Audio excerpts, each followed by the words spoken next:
जय माताजी मित्रों, मारी चेनल ममतानी रसोईमां तमारुं स्वागत है। आज आपणे बनावीशुं दूधीनुं एवुं शाक जेनी आगळ तमे पावभाजी पण भूली जशो। तो जे लोको दूधीनुं शाक बिलकुल नहीं खाता ते आ शाक आगळा चाटीने खाशे अने तमे किलो किलो दूधी घरमां लावशो एवुं टेस्टी आपणुं आ शाक आज बनाववानुं छे। तो अत्यारे दूधीनुं शाक बनाववा माटे अत्यारे मैं एक मोटी दूधी लीधी छे जे वजનમાં लगभग 600 ग्राम जेटली छे। तो हवे आपणे आ दूधीना आगळना पाछळना भागने कट करी लईशुं અને આ દૂધીની છાલ આપણે ઉતારી લઈશું।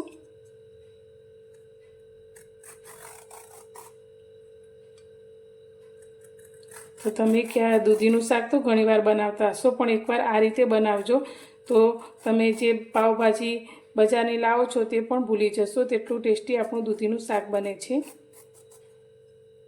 તો આપણે બધી દૂધીને આ રીતે છોલી લઈશું।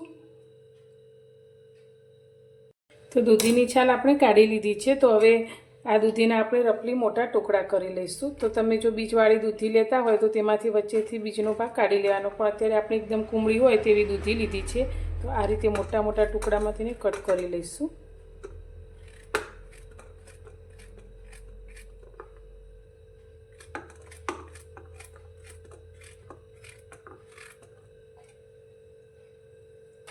तो आपणे आ रीते मोटा टुकड़ा करी लीधा है। तो हवे कूकर लई लईशुं अने कूकरनी अंदर आपणे आ टुकड़ा लई लईशुं।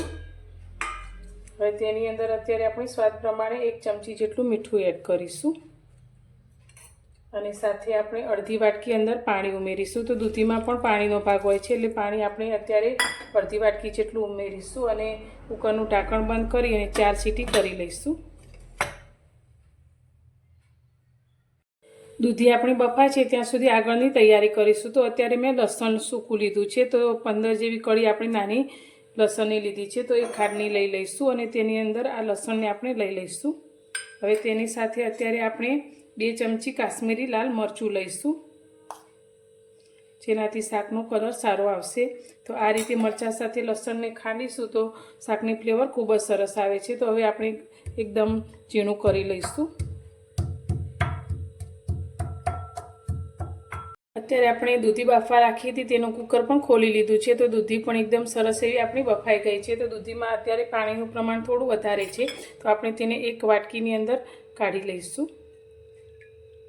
तो अत्यारे आपणे अर्धी वाटकी जेटલું पाणी काढी लईशुं अने तेनो उपयोग आपणे पाछळथी करीशुं। हवे अत्यारे आपणे मेसरनी मददथी आपणे आ दूधीने एकदम झीणी मेस करी लईशुं। तो अत्यारे गैस पर आपणे एक कढ़ाई में 2 मोटा चमचा आपणे तेल लीधुं छे। तो आ शाकनी अंदर तेलनुं प्रमाण थोड़ुं वधारे आपणे राखीशुं तो शाक टेस्ट में बेस्ट बने छे।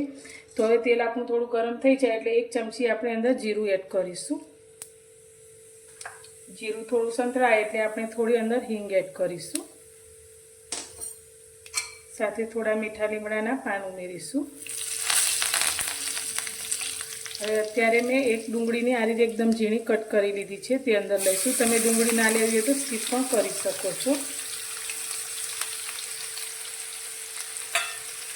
हवे डूंगળી आपणी एकदम सरस रीते संतळाई जाय अने आछा गुलाबी रंगनी थाय त्यां सुधी तेने सातळीशुं।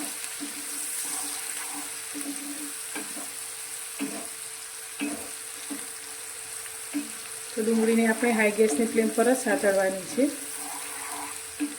तो डूंगળી पण आपणी एकदम सरस रीते संतराई गई है। तो हवे तेनी अंदर अत्यारे आपणे 2 टमेटाने एकदम झीणा कट करी लीधा है ते अंदर उमेरीशुं। तमे टामेटाने डूंगળીની प्यूरी कर्या वगर आ रीते टुकड़ामां ज उमेरवाना जेथी करीने शाकनो टेस्ट खूब ज सरस आवे छे। અને તેને આપણે મિક્સ કરીશું। હવે ટામેટા અને ડુંગળીના ભાગનું આપણે અંદર મીઠું એડ કરીશું। તો દૂધીની બાફતી વખતે પણ આપણે મીઠું એડ કર્યું છે, એટલે અત્યારે આપણે થોડું જ મીઠું એડ કરીશું, અડધી નાની ચમચી જેટલું। અને આ ટામેટાને એકદમ સરસ રીતે સોફ્ટ થાય ત્યાં સુધી સાતરીશું।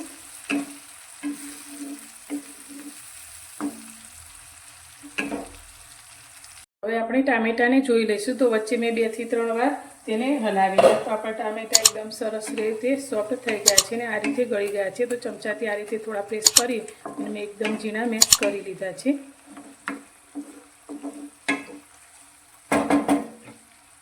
હવે તેની અંદર આપણે જે લસણ મરચાંની ચટણી તૈયાર કરી છે તે અંદર લઈ લઈશું।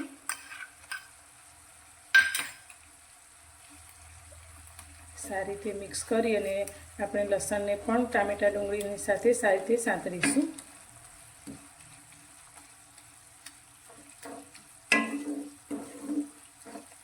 તો 1 મિનિટ જેવું આપણે સાંતળી લઈશું, જેથી લસણનો કાચો ટેસ્ટ જતો રહે.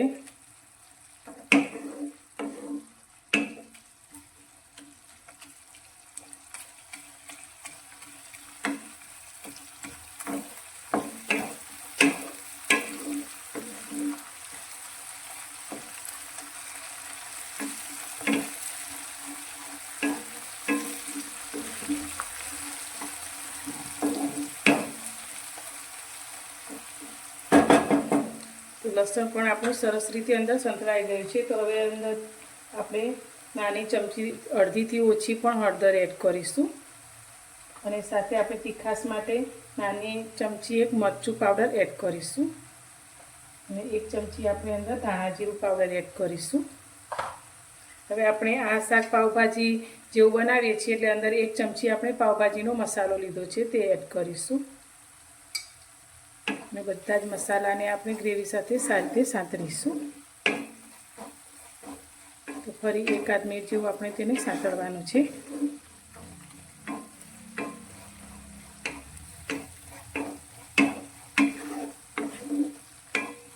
તો એકદમ સરસ રીતે બધું તેલ છૂટું પડી જાય ત્યાં સુધી તેને આ રીતે મિક્સ કરતા જઈશું.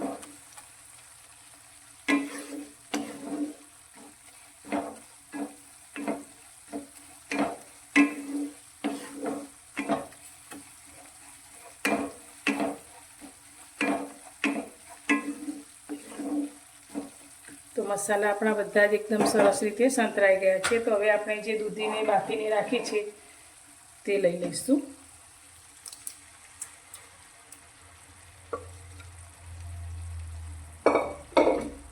અને તેને આપણે સારી રીતે મિક્સ કરીશું.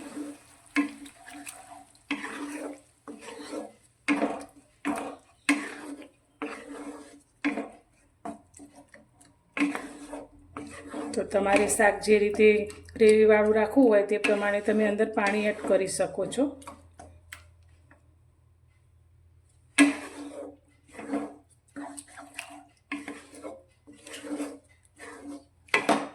તો હવે શાકને આપણે 2 થી 3 મિનિટ માટે થવા દઈશું.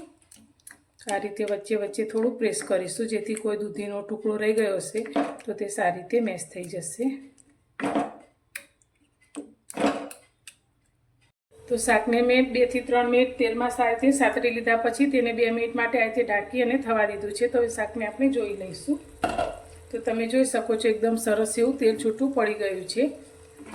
તો એકવાર આપણે ફરી તેને મિક્સ કરી લઈશું.